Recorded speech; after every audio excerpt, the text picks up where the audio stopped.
ఈ నెల 11వ తేదీ తిరుమణతురై అనే వ్యక్తి ఆదిపట్ల పోలీస్ స్టేషన్ శ్రీరామ్ నగర్ వాస్తవ్యులు ఆదిపట్ల పిఎస్ నుండి వచ్చి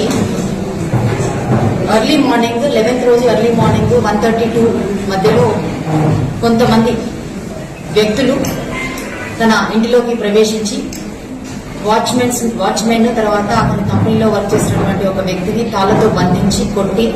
వాళ్ళ దగ్గర నుంచి మొబైల్ ఫోన్ లాక్కొని మెయిన్ డోర్ ని బ్రేక్ చేసి దోపిడీ చేయాలని ఒక ఉద్దేశంతో సీసీటీవీలను కూడా డ్యామేజ్ చేసి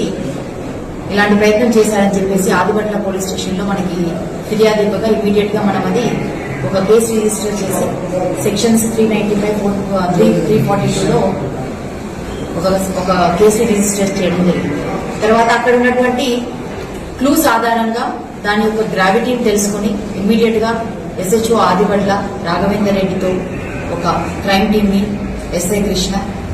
టీమ్ ని ఇమ్మీడియట్ గా ఏర్పాటు చేసి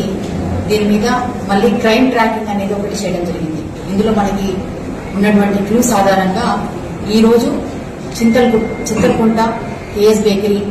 మనసిలిపురం లిమిట్స్ లో మళ్లీ సమావేశమైనటువంటి ఈ అఫెండర్స్ ని మొదటగా 15 మంది వ్యక్తుల్ని మనం ఈ బేకరీ నందు ఈ రోజు అప్రహెండ్ చేయడం జరిగింది. ఈ కేసు యొక్క వివరాలకు వెళ్తే భోగిని జంగయ్య అనే వ్యక్తి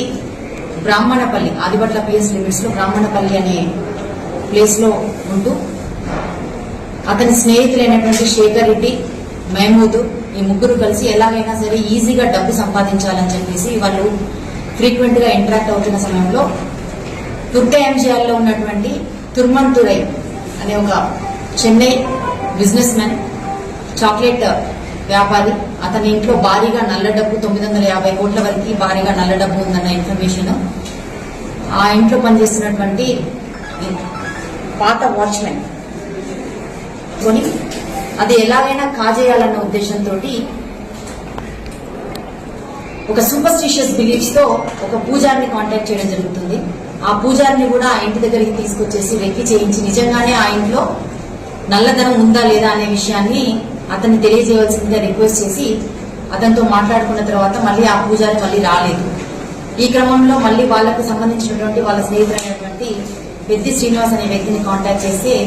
అతనికి తెలిసినటువంటి విజయవాడ వాస్తవ్యుడైనటువంటి ఒక ఫ్రాడ్స్టర్ రజాక్ అనే అతనికి ఈ విషయం తెలిస్తే ఆ రజాక్ తనకున్నటువంటి పాత పరిచయాల ద్వారా ఆ ఫ్యాక్టరీ చాక్లెట్ ఫ్యాక్టరీ యజమాని ఇంట్లో వర్క్ చేస్తున్నటువంటి ఒక మేనేజర్ ద్వారా అందులో నిజంగానే నల్ల డబ్బు ఉందని కన్ఫర్మేషన్ చేసి వీళ్ళందరూ కలిసి ఒక ప్లాన్ చేసి రజాక్ ఇమీడియట్ గా ఈ విషయాన్ని శ్రీనివాస్ కి తెలియజేయడము, మహమూద్ కి తర్వాత శేఖర్ రెడ్డికి వీళ్ళందరికీ తెలియజేసి అదే క్రమంలో తన చేతుల్లో ఇంతకుముందు మోసపోయినటువంటి సతీష్ అనే వ్యక్తికి ఈ లొకేషన్ ని పంపించి నీకు చాలా డబ్బు దొరికే మార్గం నేను నీకు ఫెసిలిటేట్ చేస్తాను, ఆ డబ్బు దొరికిన తర్వాత అందరం సమంగా పంచుకుందామని చెప్పేసి సతీష్ కి ఆ లొకేషన్ ని షేర్ చేయడంతో సతీష్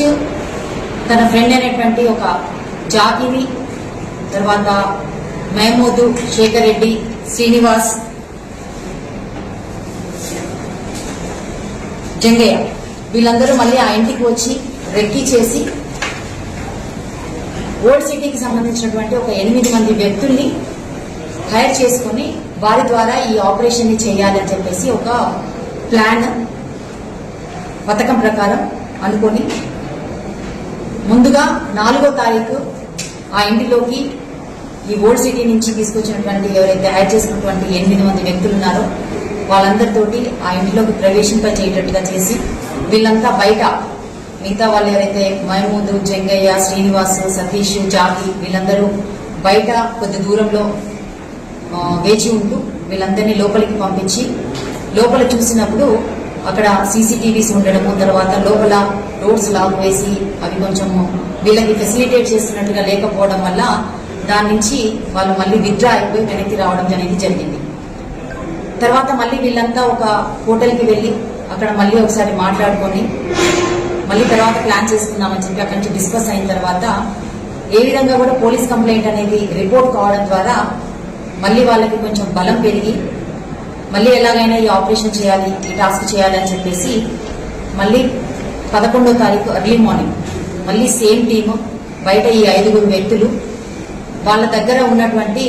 బ్లాక్ కలర్ పేపర్ తో ఉన్నటువంటి కరెన్సీని వాళ్ళ దగ్గర పెట్టుకొని వీళ్ళు అంతకుముందే బేగం